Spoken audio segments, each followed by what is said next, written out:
Senhor bendiga muito, irmãos. Amém. Mais uma vez, né, damos graças ao Senhor. Senhor, essa coisa fica ali. Por essa oportunidade de estar aqui mais uma vez, né? Graças a Deus, primeiramente, a meu querido pastor Malaber e a minha querida igreja. Se caiu uma vez, assim, é isso. Assim.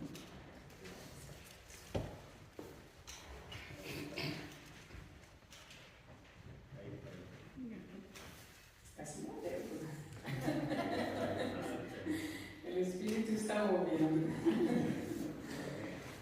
Ok, meus amados. Bom, vamos diretamente ao nosso tema, né? Da oração. Eu quero falar um pouquinho sobre isso. Bom, na oração, nós outros sabemos, ela não é algo opcional. Né? Não é porque eu digo, hoje eu quero orar, hoje eu não quero orar. É opcional, não é opcional. Pero se somos filhos de Deus, né? Não há filho de Deus que não ore. Todos os filhos de Deus oram. E a oração é esse mandamento de Deus para nós outros. Às vezes, muitas pessoas perguntam como, se Deus é soberano, Ele que dirige todas as coisas e nada frustrará os planos de Deus, então por que nós temos que orar?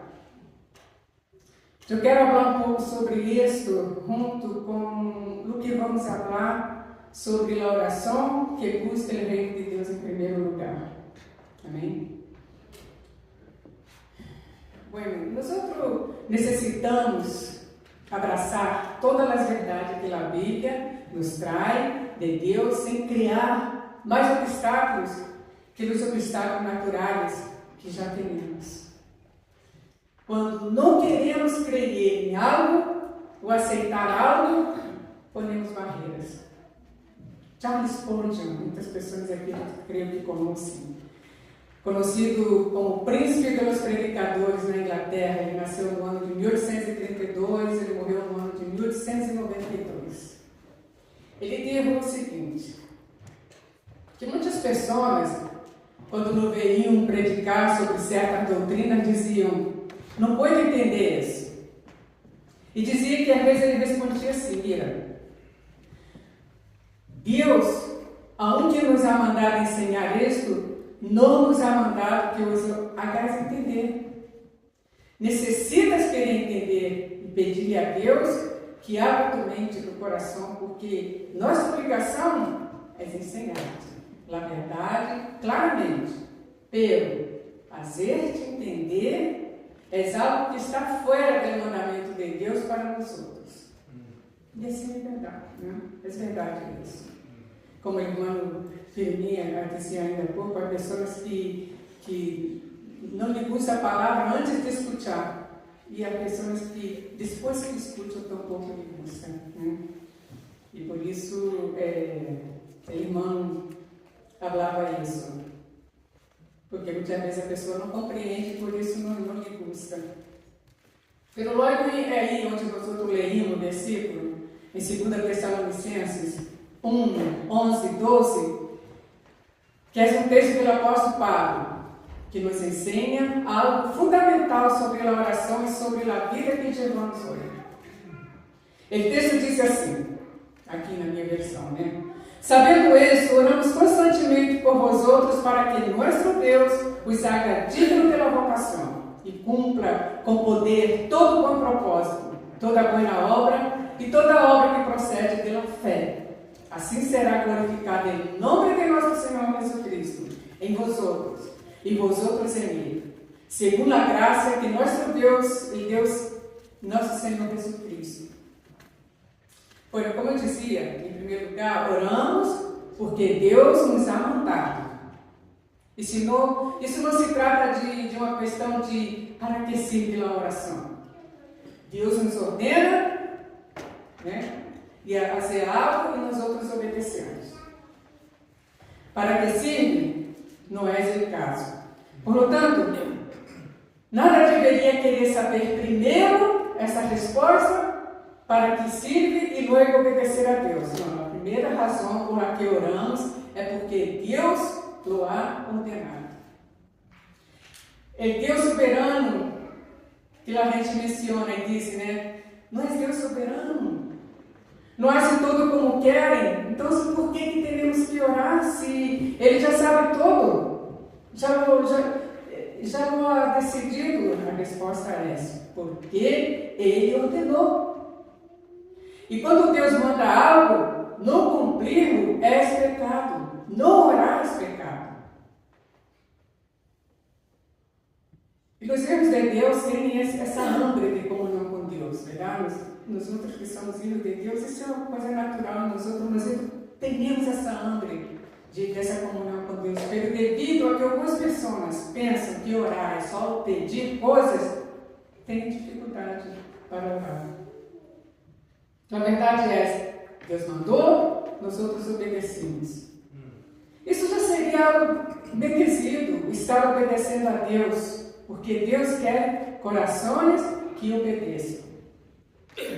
E o apóstolo Paulo nos ensina algo muito mais grande que aqui. Disse: sabendo isto, oramos constantemente por vosotros para que nosso Deus vos haga digno de chamamento e cumpra com poder todo o bom propósito e toda obra que procede pela fé. Isso aqui não é uma oração. O que Paulo está dizendo é senão um informe. Ele está informando, né, como ele age na oração que age. E disse: mira, devido ao que está falando, oro por ti. Logo disse o que ora. Ele primeiro disse que eu estava falando sobre isso e oro por ti assim. E sabemos em grande êxito que tudo na igreja de Tessalonicenses, né? Foi na igreja onde o apóstolo Paulo disse: mira, estou orgulhoso de vocês. Donde quiera que eu vou, hablo de vossa fé. Sua fé ha sido uma fonte de alento para muitos outros lugares. E essa igreja vivia barro um grande sofrimento. Não estamos falando de uma falta de comunidade aqui, mas já viviam em terrível persecução.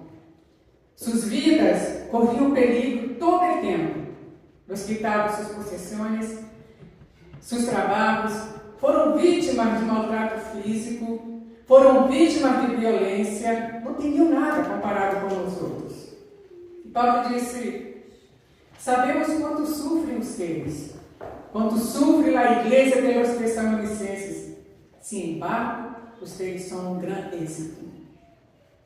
Por essa igreja, cheia de sofrimento, de dolor, de morte, de persecução, de desprezo pela sociedade, ao mundo não lhe pareciam maravilhosos, relevantes, viviam excluídos.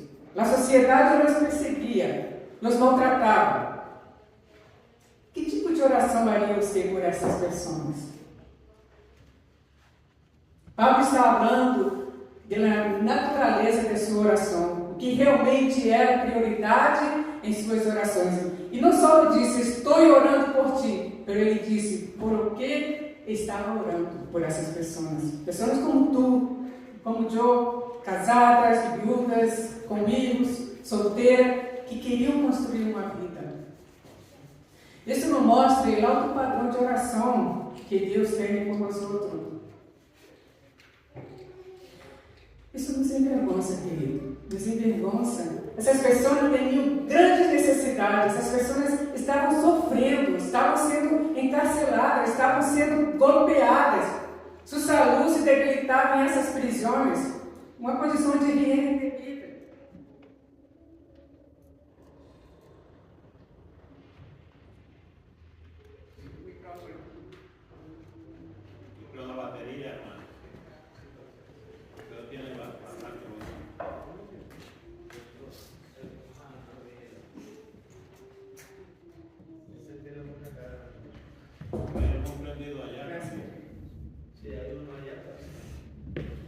Então, se é uma condição de higiene, essas pessoas sabiam o que era sofrer por causa do Evangelho. Bueno,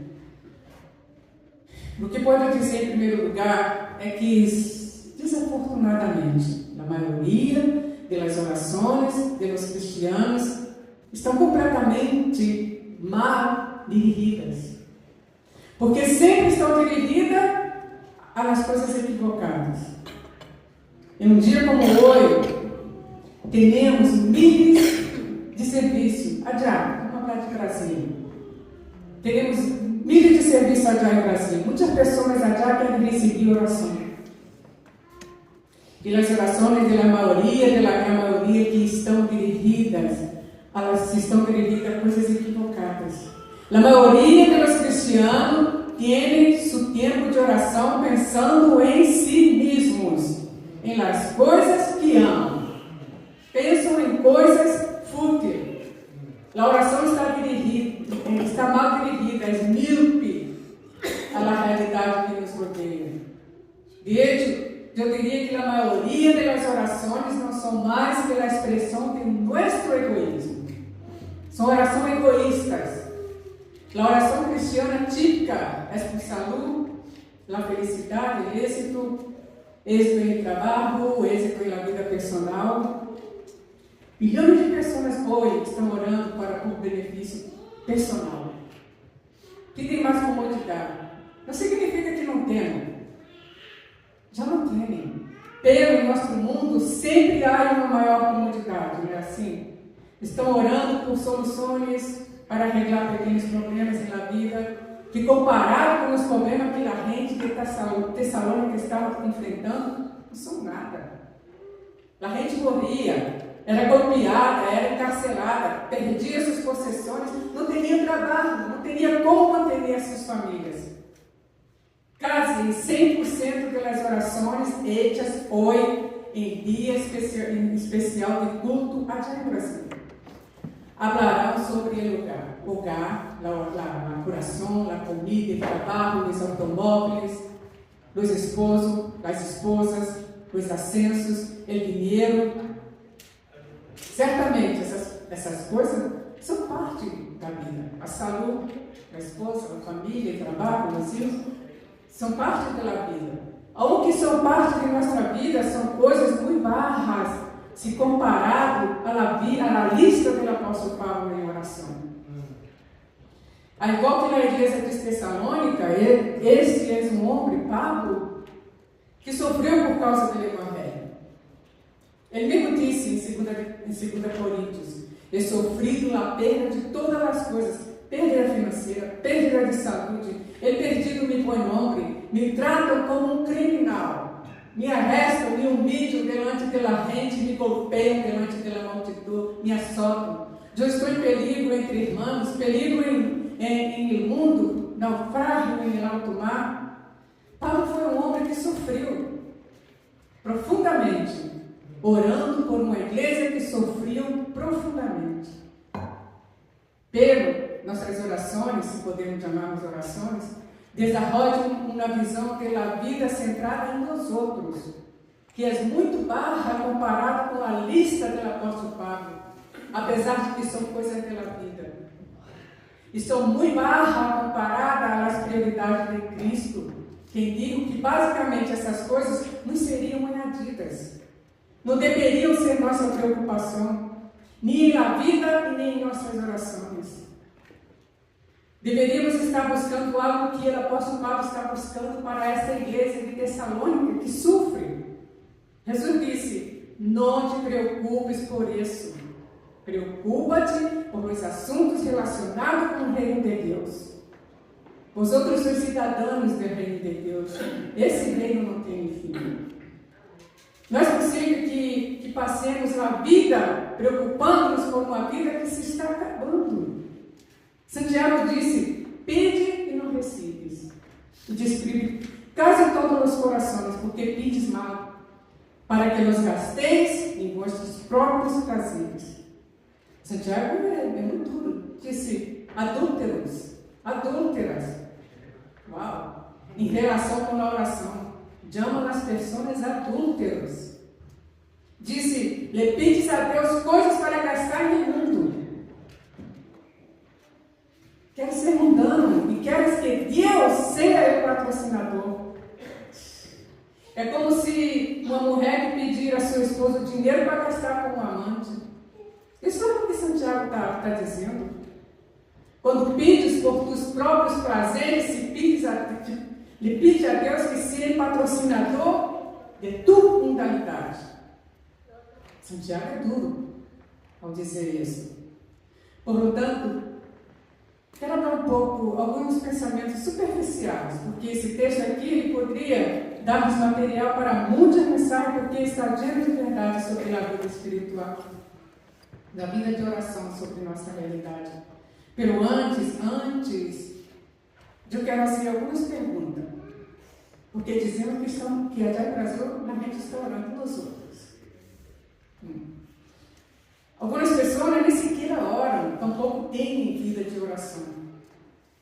Mas imagina que todos temos, que todos oramos, que todos temos uma vida de oração.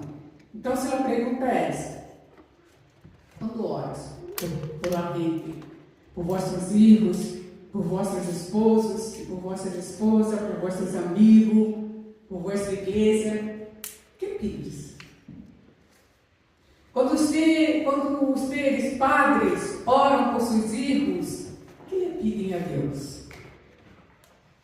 Quando você esposo ora por sua esposa, quando você esposa ora por seu esposo, quando ora por seus amigos, quando ora por seus colegas, quando ora por a igreja, que pede a Deus? Que lhe pedes a Deus? Que lhe pedimos a Deus? Que lhe pedes a Deus para ti mesmo? Oraste hoje, oraste hoje? Que lhe pediste a Deus? É tempo que passaste em oração, que lhe pediste a Ele? Que queres? Porque na oração Ele tem a capacidade de expressar o desejo do nosso coração. Que desejo para tus filhos? Que desejo ter para tua esposa? Que desejo ter para seu cônjuge? Que desejo para as pessoas que amas? Que queres para a igreja, para esta igreja? Que és o que Ele realmente quer? Que és o que realmente queres? Se Deus mesmo aparecer aqui e simplesmente lhe falar, poderia pedir 3 coisas. O que pediria? Se pensar. Que pondria diante de Deus? Isso é o que Paulo pediu. Paulo pediu 3 coisas. Que lhe pedirias a Deus? A pergunta é essa: são corretos os valores? Estão os valores em lugar correto? Esse é o que nos mostra esse texto em princípio. Tens a lista correta de prioridades que diariamente põe diante de Deus em oração? Que passaria se escutasse a voz de Deus audível, que disse claramente: pede-me 3 coisas. Não sabias? Quando Moisés foi fazer a petição a Deus dessa maneira, digo: quero ver tua glória. Muita gente poderia dizer: perdeu o pedido. Como pode? Moisés está cheio de problema, está em deserto, com 1 milhão de pessoas queimando-se. Subiram um terrível estresse, sitiou.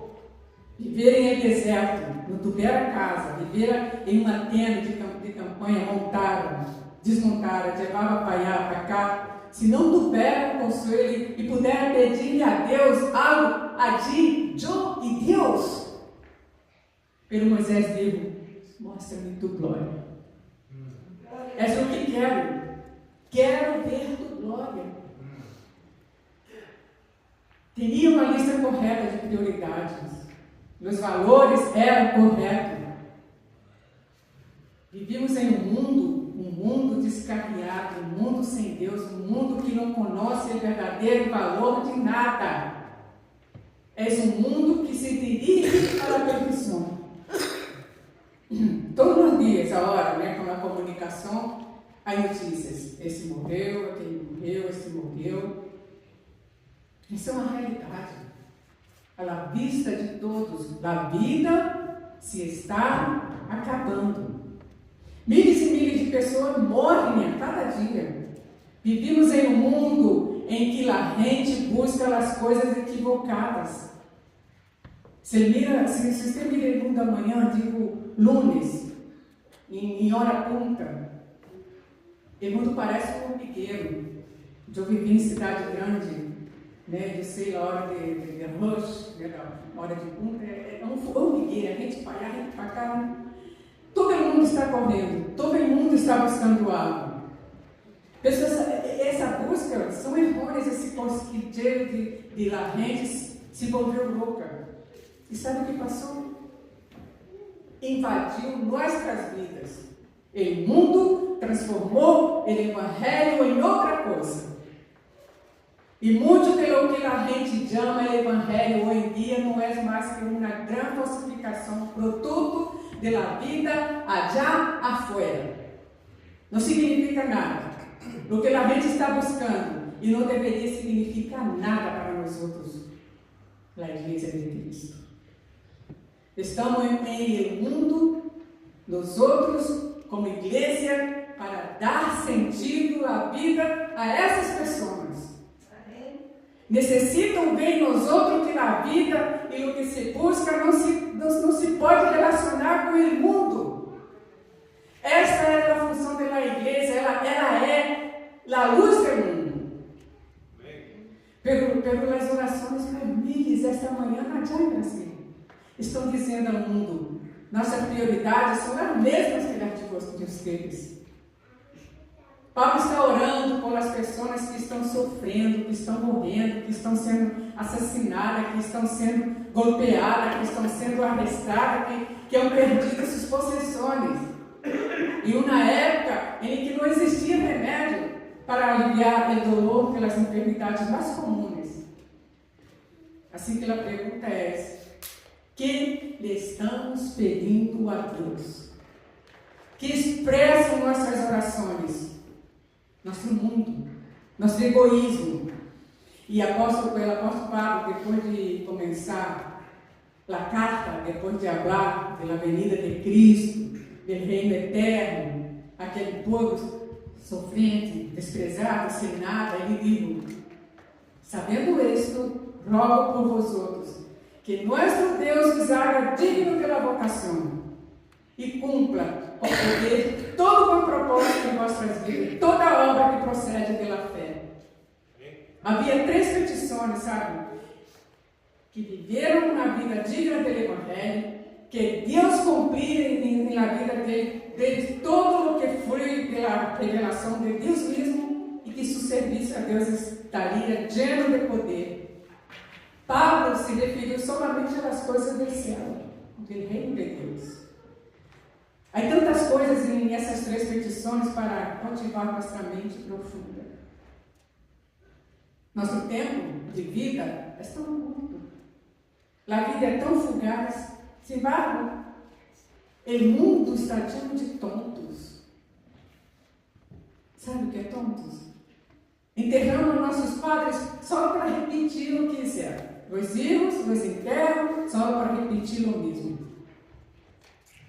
Não é para ser cultura, um testemunho suficiente de Deus para que veamos como termina na vida de cada homem.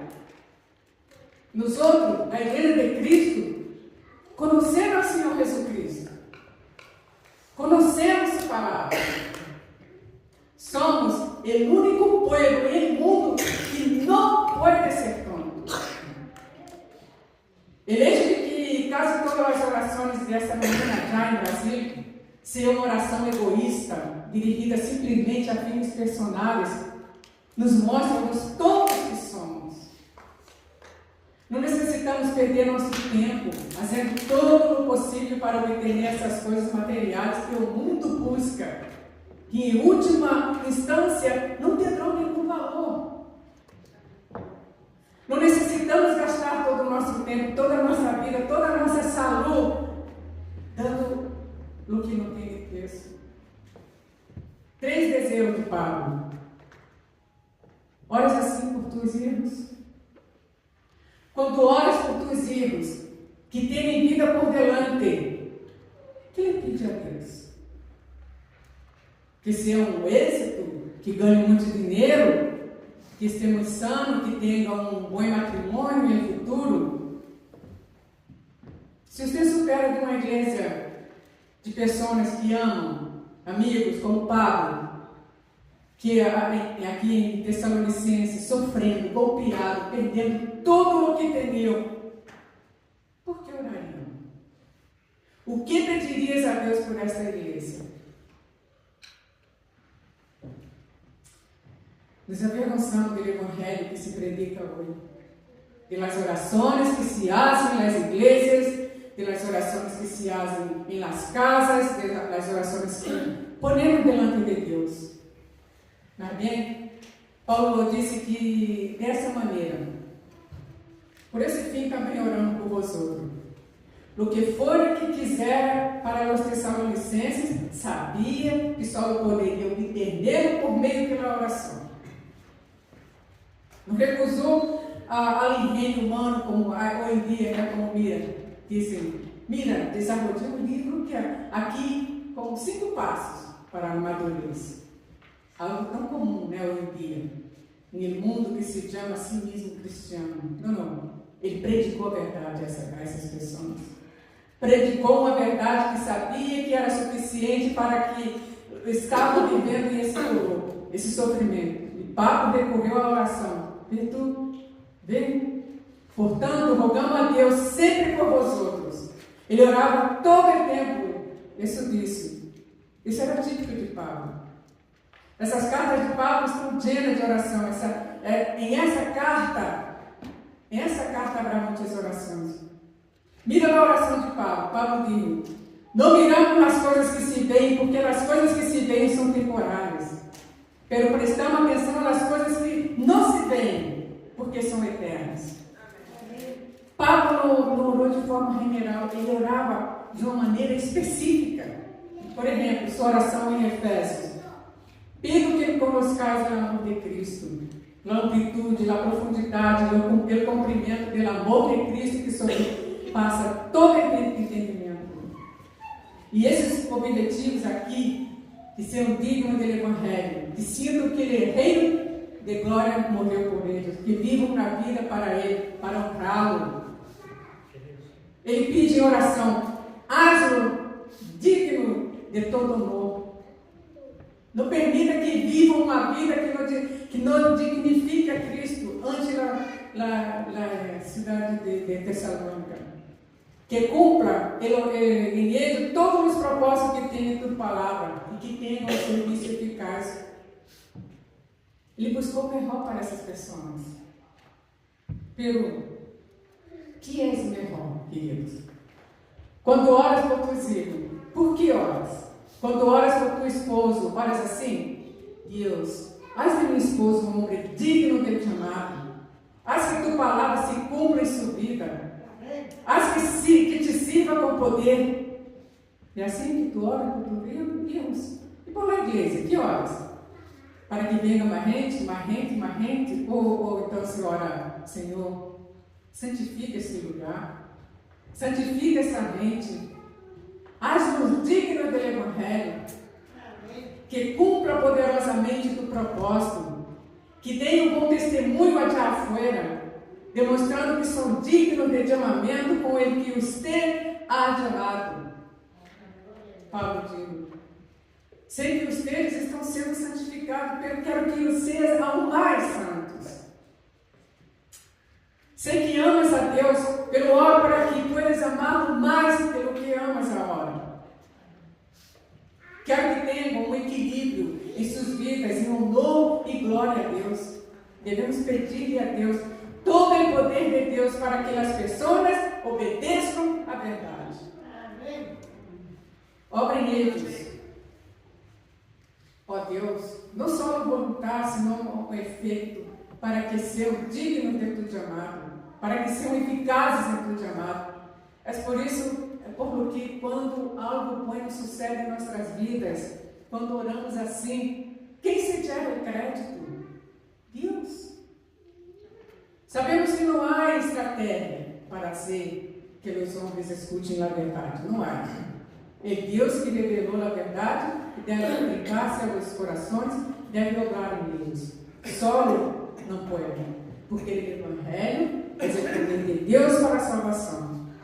Ele é o poder que obra a verdade de Deus no coração do homem. Deus exige obediência. Incluso um homem como Pablo não pode cambiar a mente com suas palavras. Tem que ser um homem de oração para que essa palavra possa ser transformada na vida das pessoas. Assim que a pergunta é: por que orar? Porque Deus não ordenou. Porque Deus não ordenou. Deus não se verá frustrado em nenhum de seus planos. Pero nos ha ordenado orar para que a oração se converta em meio para que Deus leve a cabo o que há determinado a ser. Todos os homens pela Bíblia que proclamaram a soberania de Deus eram homens de oração. Oravam intensamente. Paulo disse: regozijem-se sempre no Senhor. Ora, sem cessar, em tudo dai graça. Alegre de todo mal. Nossas orações são parte do plano eterno de Deus, por meio do qual Ele afirma e cumpre seus propósitos. E no capítulo 46, verso 9 de Isaías, Deus disse de uma maneira direta: eu sou Deus e não há outro. Eu sou Deus e não há nada como eu. O que disse, lo harei realidade. O que tenho planeado, lo harei. Essa é a soberania de Deus. Ele é soberano. E Paulo conosco, mais que nada, ao Deus soberano. Pedro derrama seu coração delante desse Deus em oração, para que Deus seja glorificado, para que todos vejam que foi Deus que o hizo. Esse é o propósito da oração, para que o nome de Deus seja glorificado, para que toda a glória seja para Ele. Amém. E para terminar, finalmente, ruego que oremos pelas coisas corretas, que oremos com a mesma paixão que o apóstolo Paulo, sabendo que este Deus soberano, através de nossas orações, determinou que isso seria parte do que está sendo na eternidade. Quando vais a orar esta semana, ou quando mires assim atrás em todo o que oras, que sintas em teu coração não está em alinhada com o que Deus nos mostra, que são as prioridades dele. Que te confesse a Deus essa semana e diga: Senhor, que vergonha. Minhas orações, em vez de expressar a você, expressaram meu mundo, minha cultura. Um mundo de coisas que se vão convertir, serão convertidas em Deus. Que meu coração vuelva-se a ti e ore de verdade, e a hora em adelante, porque sei, Senhor, que se eu buscar teu reino e tua glória em primeiro lugar, todas as coisas me serão añadidas. Porque tu és Deus e sabe o que necessito. Que seja Ele tua vontade, assim na terra como no céu. Que o mundo se converta nos outros e não nos outros a eles. Amém? Amém. Que o Senhor lhe bendiga. Vamos seguir adelante confiando nesse Deus, porque é Ele que nos ensina. Amém? Si damos la gracia a nuestro Dios en primer lugar y